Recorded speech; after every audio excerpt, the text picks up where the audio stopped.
आप सुन रहे हैं कहानियों का सफर। डरते रहिए, सुनते रहिए। आइए दोस्तों, आप लोगों का स्वागत है एक और नए एपिसोड में। भारत में लोक कथाओं की एक गहरी परंपरा रही है। सदियों से लोग ऐसी रहस्यमयी घटनाओं का सामना करते आए हैं जिनका कोई वैज्ञानिक प्रमाण नहीं मिलता, लेकिन सच्चाई से इनकार करना भी आसान नहीं होता। ऐसी ही एक भयावह कहानी है निशिडाक, जो पश्चिम बंगाल, झारखंड और बिहार के कुछ इलाकों में दशकों से दहशत का कारण बनी हुई है। कहते हैं कि निशिडाक किसी साधारण पुकार की तरह लगती है, लेकिन यह एक मौत का फंदा होती है। यह पुकार अक्सर रात के अंधेरे में सुनाई देती है और हमेशा किसी बेहद करीबी इंसान की आवाज में आती है, माँ, पिता, भाई या किसी प्रियजन की। जो भी इस आवाज के बहकावे में आकर उसका पीछा करता है, वह या तो रहस्यमय तरीके से गायब हो जाता है या फिर सुबह किसी सुनसान जगह पर मृत पाया जाता है। इस अजीबोगरीब घटना को लेकर गांवों में कई कहानियां प्रचलित हैं, लेकिन इसका रहस्य आज तक कोई नहीं सुलझा पाया। इस कहानी की शुरुआत होती है बिहार के एक छोटे से गांव रतनपुर से, जहां हाल ही में कुछ अजीबोगरीब घटनाएं होने लगीं। गांव में रहने वाले अजय, रोहित और सुरेश नाम के 3 दोस्त देर रात खेतों से लौट रहे थे जब उन्हें अचानक किसी ने उनका नाम लेकर पुकारा। आवाज बेहद जानी पहचानी थी, मानो कोई अपना ही उन्हें बुला रहा हो। पहले तो उन्होंने इसे आवाज को नजरअंदाज किया, लेकिन जैसे ही आवाज दोबारा आई, अजय बिना सोचे समझे आगे बढ़ने लगा। उसके दोस्त उसे रोकने की कोशिश कर ही रहे थे कि अचानक एक ठंडी हवा चली और अजय की चीख पूरे गांव में गूंज उठी। लेकिन जब रोहित और सुरेश ने पीछे मुड़कर देखा तो वहां अजय गायब था। गांव के बुजुर्गों ने पहले ही चेतावनी दी थी कि यह निशिडाक है और जो इसकी पुकार पर ध्यान देता है वह कभी वापस नहीं लौटता। लेकिन अजय की गुमशुदगी के बाद गांव में खौफ का साया मंडराने लगा। कुछ लोगों ने दावा किया कि उन्होंने जंगल में सफेद साड़ी पहने हुए औरत की परछाई देखी है। कुछ ने कहा कि अजय की हल्की सी चीख अब भी रात के समय सुनाई देती है। आखिर निशिडाक की सच्चाई क्या है? क्या यह सिर्फ एक अंधविश्वास है या फिर कोई अज्ञात आत्मा सच में गांव के लोगों को अपना शिकार बना रही है? क्या अजय का पता चल सकेगा या वह भी उन लोगों की सूची में शामिल हो जाएगा जो कभी वापस नहीं आए? इस सच्ची घटना पर आधारित कहानी आपको डर और रहस्य की एक ऐसी दुनिया में ले जाएगी जहां सच्चाई और अंधविश्वास के बीच की रेखा धुंधली हो जाती है। क्या आप इस खौफनाक सफर के लिए तैयार हैं? अजय के अचानक गायब हो जाने के बाद रोहित और सुरेश बुरी तरह घबरा गए। वे दोनों कांपते हुए गांव की ओर भागे और सीधा मुखिया जी के घर पहुंचे। उनकी सांसें काफी तेज चल रही थीं और आवाज भी लड़खड़ा रही थी, लेकिन उन्होंने एक सांस में पूरी घटना मुखिया जी को सुनाई। मुखिया जी की आंखों में डर दिख रहा था। उन्होंने तुरंत गांव के कुछ लोगों को इकट्ठा किया और अजय की तलाश में निकल पड़े। रात के उस घने अंधेरे में केवल टॉर्च की हल्की रोशनी ही थी जो उनके रास्ते को थोड़ा उजाला दे रही थी। पूरा गांव सन्नाटे में डूबा था और हवा में एक अजीब सी ठंडक थी। रोहित और सुरेश उन्हें उस जगह तक ले गए जहां अजय आखिरी बार दिखा था। वहां घास में खरोंच के निशान थे, मानो किसी को जबरदस्ती घसीटा गया हो। तलाश करते करते गांव के कुछ लोग पास के पुराने पीपल के पेड़ तक पहुंचे। यह वही जगह थी जहां से कई सालों से लोग अचानक गायब होते आ रहे थे। जैसे ही उन्होंने पेड़ के चारों ओर देखा, एक आदमी ने डर से चिल्ला दिया, अजय! अजय वहां था, लेकिन उसकी हालत देखकर सबके सहम गया। अजय उसी पेड़ के नीचे पड़ा हुआ था। उसकी आंखें खुली थीं, लेकिन उसमें अब कोई जीवन नहीं था। उसका शरीर ठंडा था, जैसे कई घंटों से मरा पड़ा हो। लेकिन सबसे डरावनी बात यह थी कि उसके चेहरे पर एक अजीब सी मुस्कान थी, एक ऐसी मुस्कान जो किसी आम इंसान की नहीं लग रही थी। मुखिया जी ने तुरंत गांव के पुजारी को बुलवाया। पुजारी ने अजय के शरीर को ध्यान से देखा और बुदबुदाते हुए बोले, यह निशिडाक का प्रभाव है। यह लड़का जीवित तो है, लेकिन इसकी आत्मा कहीं और भटक रही है। गांव के लोग सकते में आ गए। किसी ने ऐसा पहले कभी नहीं सुना था कि कोई निशिडाक का शिकार होकर भी जिंदा बच सकता है। लेकिन अजय की हालत देखकर यह कहना मुश्किल था कि वह वाकई जिंदा था। गांव के लोग अजय को उसके घर ले गए। उसकी मां उसे देखते ही रो पड़ी, लेकिन अजय की आंखों में कोई हाव भाव नहीं था। वह बस दीवार की ओर देखे जा रहा था, बिना पलक झपकाए। शाम होते ही अजय की अजीब हरकतें शुरू होने लगती। वह अपने कमरे में अकेला बैठा रहता और कभी कभी खुद से ही बातें करने लगता। जब उसकी मां उससे कुछ पूछती तो वह बहुत धीमी आवाज में जवाब देता, जैसे कोई उसके कान में फुसफुसा रहा हो। कभी कभी वह रात के अंधेरे में अचानक उठ जाता और बिना किसी वजह से घर से बाहर निकलने की कोशिश करता। लेकिन सबसे डरावनी घटना तब हुई जब रोहित और सुरेश उसे देखने आए। रोहित और सुरेश अजय के कमरे में गए और उसे धीरे धीरे पुकारा। अजय चुपचाप बैठा था, लेकिन जब उसने अपनी गर्दन घुमाई तो उसकी आंखें पूरी तरह काली हो चुकी थीं। तुम वापस क्यों आए? अजय ने एक अजीब गहरी आवाज में कहा। रोहित और सुरेश पीछे हट गए। उनके पैरों तले जमीन खिसक गई। अजय की आवाज उसकी अपनी नहीं थी, जैसे कि उसके शरीर में कोई और बोल रहा हो। तुम बच गए, लेकिन ज्यादा दिनों तक नहीं। अजय ने यह कहते ही जोर से हंसना शुरू कर दिया और अचानक उसकी हंसी रुक गई। वह जमीन पर गिर पड़ा और जोर जोर से तड़पने लगा। गांव के लोग दौड़कर आए और पुजारी ने मंत्र पढ़ने शुरू किए। पुजारी ने कहा कि अजय पर निश्चिडाख का असर हो चुका है। जिस आत्मा ने इसे बुलाया था वह इसे पूरी तरह अपने वश में कर चुकी है। अगर जल्दी कुछ नहीं किया गया तो अजय की आत्मा इस दुनिया से हमेशा के लिए चली जाएगी। गांव के लोग डर गए। अब सवाल यह था कि क्या अजय को बचाया जा सकता है? क्या निश्चिडाख की इस खौफनाक सच्चाई का कोई अंत था? हाँ, पुजारी के शब्दों ने पूरे गांव को दहशत में डाल दिया। अजय की हालत हर बीतते पल के साथ बिगड़ती जा रही थी। उसकी सांसें कम हो रही थीं और कभी कभी वह इतनी जोर से चीख पड़ता कि पूरा गांव सहम जाता। पुजारी ने कहा, अगर हमें अजय को बचाना है तो हमें उस जगह जाना होगा जहां से यह आवाज आई थी। वहीं पर इसका समाधान छिपा हो सकता है। गांव के कुछ बहादुर लड़के रोहित, सुरेश और पुजारी रात होते ही मशालें लेकर उस आम के पेड़ की ओर निकल पड़े। वहां पहुंचते ही सबकी शरीर ठंडी होने लगे। पेड़ के नीचे जमीन पर अजीब से निशान बने थे, जैसे किसी ने वहां कुछ अनुष्ठान किया हो।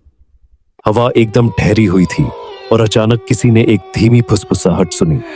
अजय, अजय। सबने इधर उधर देखा, लेकिन वहां कोई नहीं था। पुजारी ने जमीन पर बने अजीब निशानों को गौर से देखा और बोले, यह कोई साधारण भूतिया घटना नहीं है।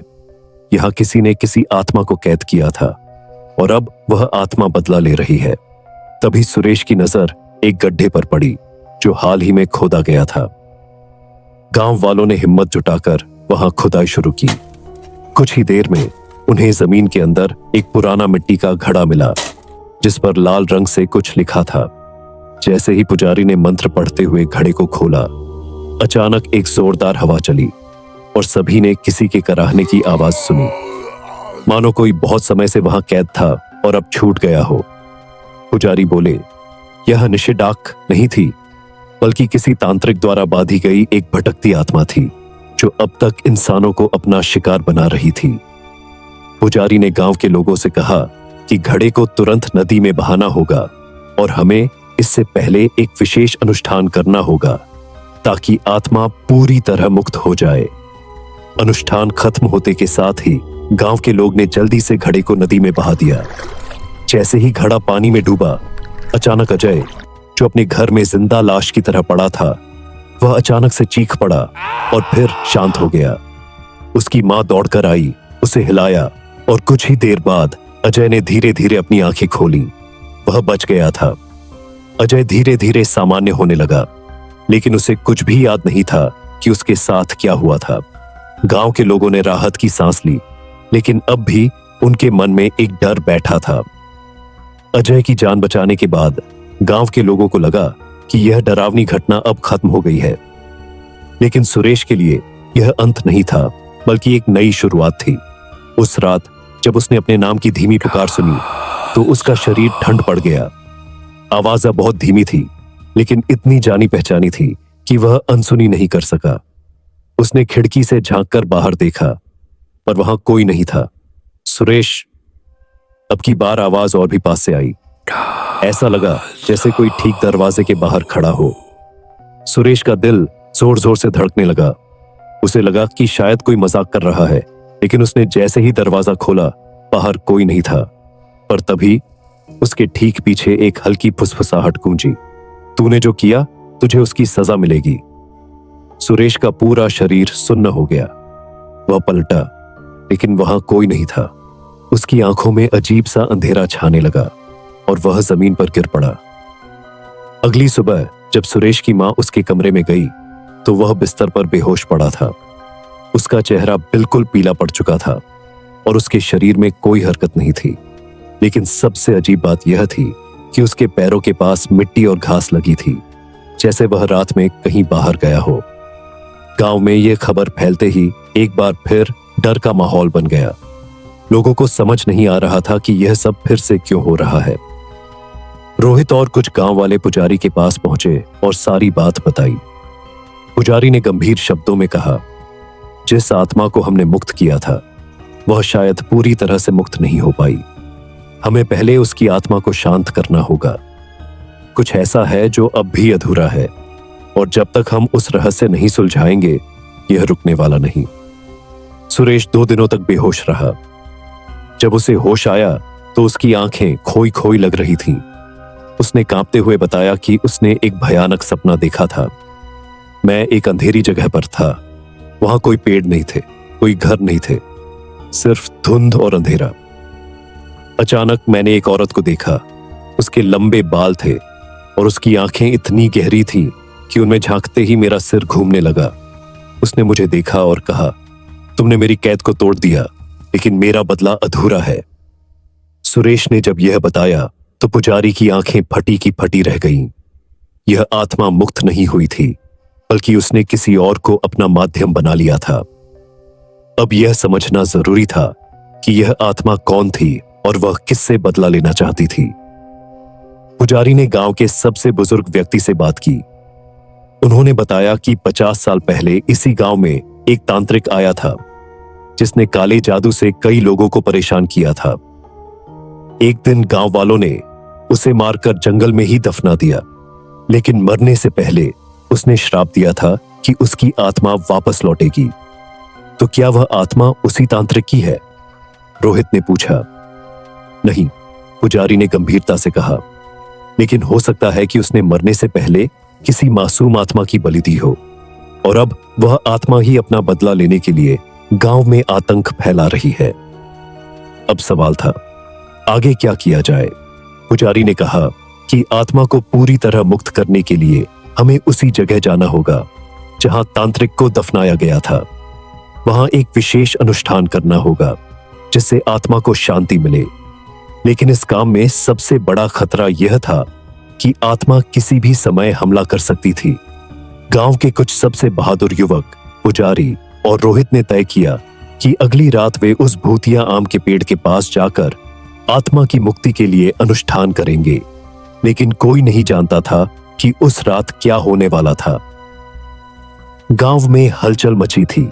सभी जानते थे कि आज रात कुछ बड़ा होने वाला है। पुजारी, रोहित और कुछ गांव वालों ने तय किया कि वे उस तांत्रिक की कब्र के पास जाकर आत्मा की मुक्ति का अनुष्ठान करेंगे। लेकिन सुरेश अभी भी अस्वस्थ था, इसलिए उसे घर में ही रहने की सलाह दी गई। रात का पहला पहर में पुजारी, रोहित और कुछ गांव के लोग मशालों की हल्की रोशनी में वे सब धीरे धीरे उस भूतिया आम के पेड़ की ओर बढ़े। हवा में एक अजीब सी ठंडक थी और हर कदम के साथ उनकी धड़कनें तेज हो रही थीं। जैसे ही वे उस स्थान पर पहुंचे जहां तांत्रिक को दफनाया गया था, पुजारी ने चारों ओर पवित्र जल छिड़कना शुरू किया और मंत्र पढ़ने लगे। लेकिन तभी हवा अचानक तेज हो गई। पेड़ के पत्ते जोर जोर से सरसराने लगे और एक भयानक चीख पूरे जंगल में गूंज उठी। मुझे मुक्त मत करो, मुझे अपना बदला लेना है। जमीन हिलने लगी और पेड़ की जड़ों के पास एक गड्ढा बनने लगा। अचानक वहां से एक भयंकर काली परछाई निकली।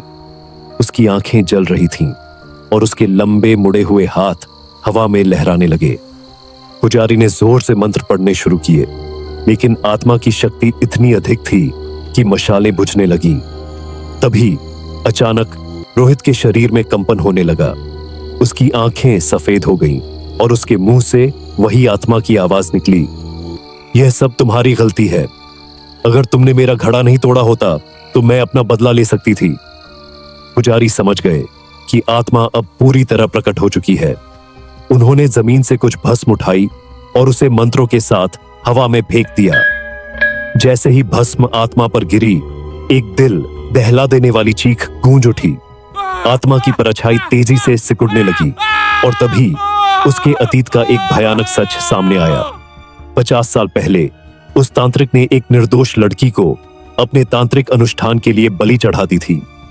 उसकी आत्मा अधूरी रह गई थी और वह तभी मुक्त हो सकती थी जब वह अपने कातिलों से बदला लगी एल।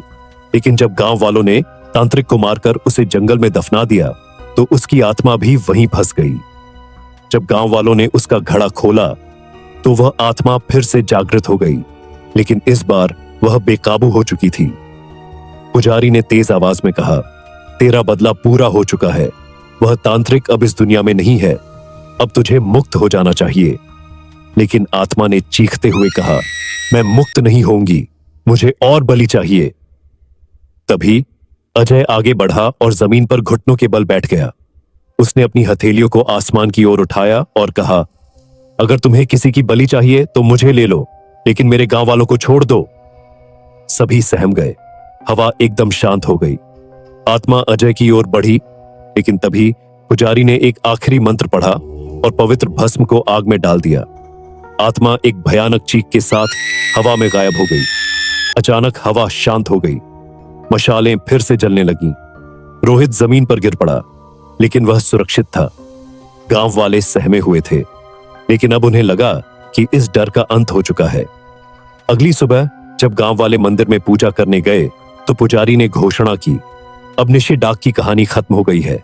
यह आत्मा अब कभी किसी को परेशान नहीं करेगी। सभी ने चैन की सांस ली। समय बीतता गया। गांव में अब शांति थी। अजय, रोहित और सुरेश सामान्य जीवन जीने लगे। लेकिन कुछ महीनों बाद एक रात जब सुरेश अपने घर में अकेला था, उसने फिर से एक आवाज सुनी, सुरेश। वह चौंक कर खड़ा हो गया। तुम्हें लगा कि सब खत्म हो गया? नहीं, मैं अब भी यही हूं। और तभी उसकी खिड़की के बाहर एक काली परछाई दिखी। सुरेश का पूरा शरीर ठंडा पड़ गया। खिड़की के बाहर उसे वही परछाई दिखी जो पहले उसने सुनी सुनाई कहानियों में ही सुनी थी। यह कैसे हो सकता था? पुजारी ने तो कहा था कि आत्मा मुक्त हो चुकी है। परछाई धीरे धीरे उसकी खिड़की के करीब आने लगी। अचानक कमर ठंडा होने लगा और सुरेश को लगा कि उसकी सांसें तेज हो रही हैं। उसने हिम्मत जुटाकर पुजारी को फोन लगाया। कुछ ही देर में पुजारी, अजय और रोहित उसके घर पहुंच गए। जैसे ही पुजारी ने घर में प्रवेश किया, उन्होंने महसूस किया कुछ अजीब सी शक्तियों को। पुजारी ने मंत्र पढ़ना शुरू किया, लेकिन इस बार कुछ अजीब हुआ। वही परछाई धीरे धीरे आकार लेने लगी। अब यह सिर्फ एक काली छाया नहीं थी, यह एक लड़की की आकृति थी। उसकी आंखों में दर्द था, उसकी उंगलियां कांप रही थीं और उसके होठों से बस एक ही शब्द निकला, मुझे इंसाफ चाहिए। पुजारी ने गहरी सांस ली और पूछा, तू कौन है? तुझे क्या चाहिए? आत्मा ने धीरे से जवाब दिया, तांत्रिक तो मर चुका था, लेकिन मेरा सच कभी सामने नहीं आया। मुझे अब भी इस दुनिया में इंसाफ नहीं मिला। मेरी आत्मा इसीलिए भटक रही है। रोहित ने डरते हुए पूछा, तुम क्या चाहती हो? आत्मा ने धीरे से कहा, मेरी असली कहानी लोगों को बताओ। मेरे साथ जो हुआ वह सबको बताओ, ताकि कोई और लड़की ऐसी बलि न चढ़े। अगले दिन गांव के बुजुर्गों ने मिलकर पंचायत बुलाई। वहां गांव के सबसे पुराने दस्तावेज देखे गए और पता चला कि सच में 50 साल पहले एक लड़की गायब हुई थी और किसी ने उसकी खोज तक नहीं की थी। गांव के लोगों ने उस जगह पर एक मंदिर बनवाने का फैसला किया ताकि उस आत्मा को हमेशा के लिए शांति मिले। जब मंदिर का पहला दीपक जलाया गया तो एक अजीब सी हल्की हवा चली। एक मीठी सी खुशबू पूरे गांव में फैल गई और पुजारी ने महसूस किया कि अब आत्मा को शांति मिल चुकी थी। सुरेश, अजय और रोहित ने राहत की सांस ली। अब उन्हें यकीन था कि निशिडाग की दहशत हमेशा के लिए खत्म हो चुकी थी। गांव अब फिर से शांत था। लोग रात को बेखौफ घूम सकते थे, बच्चे फिर से देर रात तक खेल सकते थे और गांव की औरतें मंदिर में पूजा करने जा सकती थीं। लेकिन कहते हैं कुछ कहानियां खत्म नहीं होती। कुछ सालों बाद जब गांव में एक नई पीढ़ी आ गई, तब किसी ने फिर से वही कहानी सुनाई। कभी कभी आधी रात को मंदिर के पास एक लड़की की हल्की हल्की आवाज सुनाई देती है। वह किसी से कुछ नहीं मांगती, बस मंदिर के दीपक को जलते हुए देखती रहती है। अगर आपको हमारी वीडियो पसंद आए तो हमारे चैनल को लाइक और सब्सक्राइब और शेयर करना ना भूलें, ताकि हम और भी ऐसी डरावनी कहानियां आपके लिए ला सके।